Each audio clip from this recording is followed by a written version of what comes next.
trade. And as we can hear, he's pretty angry about his situation. The anger comes along in waves. I suppose it's who to direct it at. We put our faith in the government, that they would appoint the right institutions and the bodies to make sure that the country wasn't perhaps taking on too much risk. We put our faith in the banks, that they knew what they were doing. I feel we've certainly been let down. We're all complicit in this. We all took on risks. But I suppose one of the things that bothers me most about the commentating that goes on about the booms is that we're consistently told that, you know, how great it was for us Celtic Tiger Cubs in the boom, how we all had 2-3 holidays a year and we went to New York on shopping trips to buy our Manolo Blahnik shoes. It didn't feel like that for us. We spent the boom trying to get onto the property ladder all the way up, and now it feels like we're just paying for it all again on the way down. Now, one thought that occurs to me, Brendan, and that is that he got a loan of, 5 times his salary on the second property, when he already had a loan of 3 times his salary on the first, bringing us up to 8 or 9 times the total salaries. That, to me, is reckless lending. Why is the bank not being hammered for that? That's a very good question. John is quite clear that he will take primary responsibility for these loans himself. He does not want a bailout. You know, he is committed to repaying his loans. He wants to be given space. He wants to be given time. He doesn't want to be kicked off his tracker, and he doesn't want the tax rates to change. The next question to ask is, you know, was that reckless lending? I think if and this is my personal opinion now as distinct from the expert group's opinion or anything like that, but I think if somebody's given a loan of 5 times their salary in 2006 or 2007, you know, that was what was being done generally, so that's not reckless. But if they already had a loan of, you know, 3 times their salary, which brings it up to 8 or 9 times the salary, I think there has to be a question mark over. Wasn't the theory, though, that you know, you buy an apartment, you rent it, it pays for itself. So forget about that. That's parked. You know, tenants are paying the rent for you there, so you don't worry about it. And guys do this again and again and again and again. They had dozens of apartments in some cases.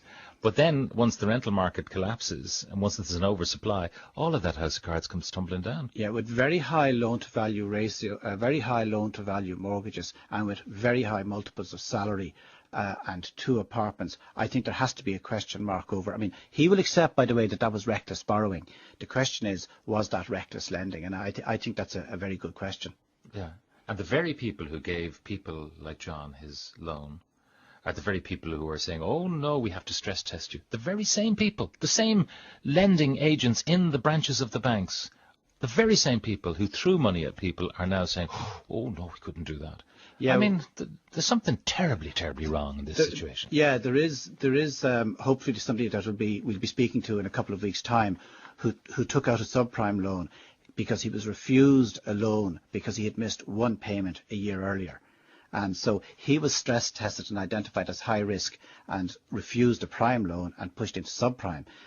And yet at the same time, they're, you know, reckless, if you like, with the likes of John by giving him. They don't see it as risky giving somebody 8 times the salary, whereas that guy would have been just given about twice or maybe 3 times the salary. Next week we're going to be looking at a single mother losing her job and facing an absolute mountain of debt. But if you have anything that you want Brendan to look at, you can email brendan@askaboutmoney.com. That's brendan@askaboutmoney.com.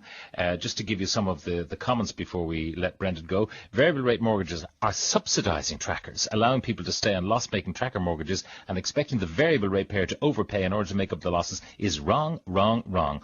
These proposals will copper fasten this injustice. That's from Terry in Kildare, who I presume is on a variable rate. I mean, there's an element of truth in it. I mean, that trackers are being subsidised given their loss-making for the banks, but that happens. Well, there's being subsidised by the taxpayer, but I mean, if I have a contractual agreement with the bank to lend me money at 0.5%. That's the deal I have, and I'll hold on to that for the next 20 years if I can. Having lost my job, can I now stop paying my mortgage in the hope that I'll qualify for help in a few months' time?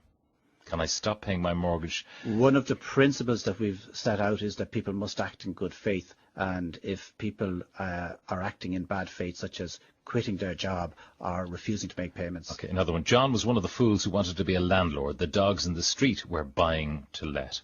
That's John. You that you recorded. Oh, sorry, John didn't. John is what he would call a reluctant landlord. Yeah. He did actually try and sell his apartment, and a number of people saying this, and no sympathy for John. You can always blame the banks. Greed caused their problems. You're saying no. In his case, he was a reluctant landlord.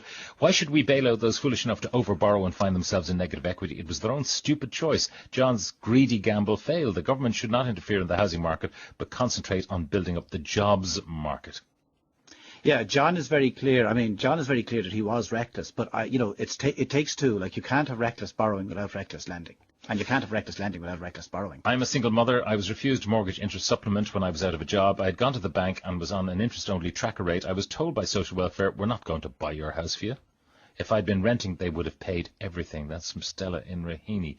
Why are you only protecting tracker mortgages for people in arrears? I read recently that permanent TSB are starting to exercise escape clauses in tracker mortgages to move people to variable rates. Is there a loophole buried in the pages and pages of tiny small print in the contract I signed? That's from Column. But you're saying, no, they can't do that now. They can't do that now. There's some issues about permanent TSB dealing with tracker mortgages on investment properties, but the remit of the mortgage arrears group is only for homes. We're not dealing with investment properties. All right, Brendan Burgess, thank you very much for joining us. Brendan's